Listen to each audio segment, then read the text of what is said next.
स्वागत करते हैं हम अपने इस YouTube channel study Galaxy Saurabh में, जिसमें हम पता करेंगे आज कि आप अपने दैनिक जीवन में देखेंगे यदि कोई गेंद को ऊपर की ओर फेंकते हैं तो क्या होता है, नीचे की ओर आ जाता है। ऐसा क्यों?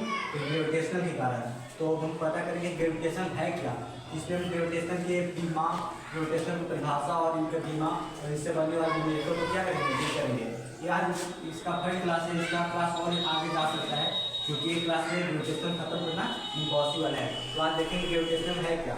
गुरुत्वाकर्षण बल क्या है? यह एक ऐसा बल है जो दो वस्तुओं या ग्रहों के बीच सदैव लगता है। सदैव मतलब क्या? हमेशा लगता है। लेकिन इसका एक और प्रकार हो सकता है कि ऊपर फेंकी गई कोई वस्तु नीचे आता है तो किसके कारण? ग्रेविटेशन के कारण। या हो सकता है क्या, जो वस्तु को पृथ्वी की ओर केंद्र आकर्षित करता है, जो फोर्स किसी फेंकी गई वस्तु को केंद्र की ओर आकर्षित करता है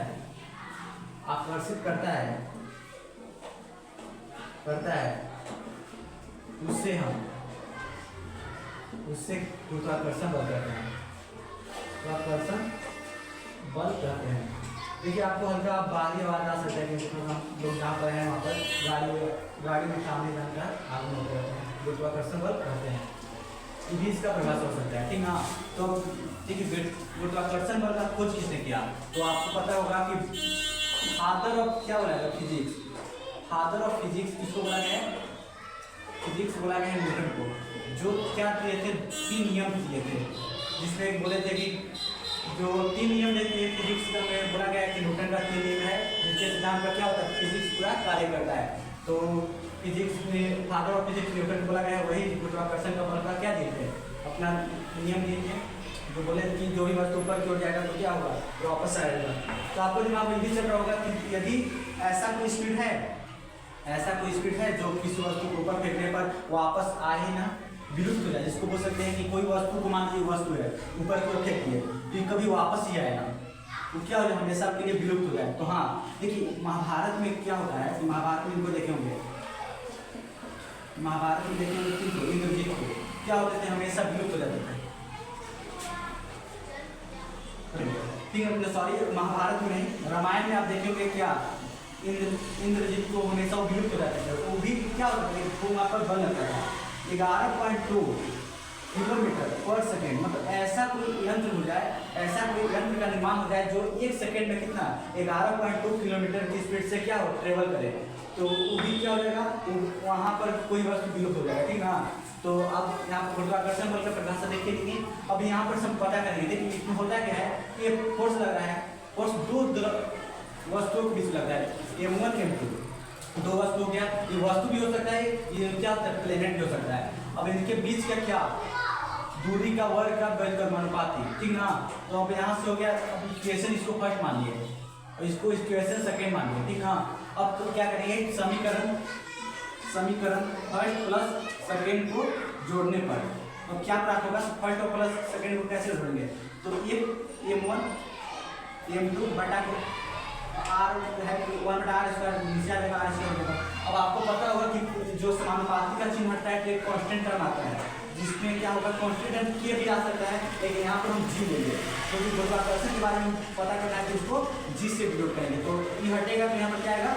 1 बराबर हो जाएगा g M1 M2 बटा के r² आ जाएगा ना। अब क्या करेंगे? अब हमको चाहिए क्या? g चाहिए तो हम इसको मल्टीप्लाई करेंगे, 1 r² हो जाएगा, M1 M2 हो जाएगा ना, M1 M2 हो जाएगा। और यहाँ पर क्या बच गया? g। अब अकॉर्डिंग टू क्यू चार्ज तो g का यहाँ पे वैल्यू हो जाएगा 1 r² बटा के M1 M2। क्या आ गया? इसका वैल्यू g का वैल्यू आपका फॉर्मूला हो गया है, इसको ट्रिपल स्टार में कर दीजिए। यहाँ पर भी एक फॉर्मूला बन सकता है। देखिए यहाँ पर भी एक फॉर्मूला, यहाँ पर एक और क्वेश्चन बन सकता है, बल का क्यों पूछेगा? तो बल बराबर हो जाएगा क्या? g M1 M2 बटा के r²। ये भी आपका एक मोस्ट इंपॉर्टेंट फॉर्मूला है। फोर्स जब पूछे, गुरुत्वाकर्षण बल में यदि फोर्स पूछे तो क्या लगाना? g M1 M2 बटा के r²। अब जब ग्रेविटेशनल फोर्स पूछे तो a r² बटा के M1 M2। ये आपका दो मोस्ट इंपॉर्टेंट फॉर्मूला है, इसको सिंपल स्टार में लिख दीजिए। अब अब आपके दिमाग में चल रहा है कि गुरुत्वाकर्षण बल का एक मात्रक होना चाहिए।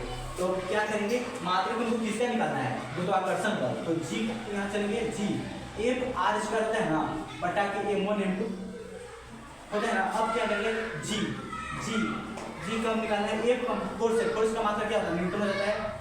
आर स्क्वायर मतलब दूरी एक प्रकार है, दूरी हमेशा क्या से मापा जाता है, मीटर में। तो इसका मीटर हो गया, इस आर स्क्वायर को मीटर स्क्वायर कर दिए। m1 m2 क्या है, तो मास को हमेशा क्या मेजर करते हैं, मास को हमेशा केजी में। तो केजी एक केजी हो गया, m1 के लिए एक केजी हो गया, तो मतलब केजी स्क्वायर हो गया। तो जी बराबर a newton metre square KG square हो गया, केजी स्क्वायर भी इसका मात्रक प्रदान करता है। देखिए इसको एडवांस बनाने के लिए हम क्या कर सकते हैं, इसको न्यूटन मीटर स्क्वायर केजी और बड़पूजा का कौन, तो इसका क्या होगा, बड़पूजा का कौन मात्रक हो गया, ठीक है।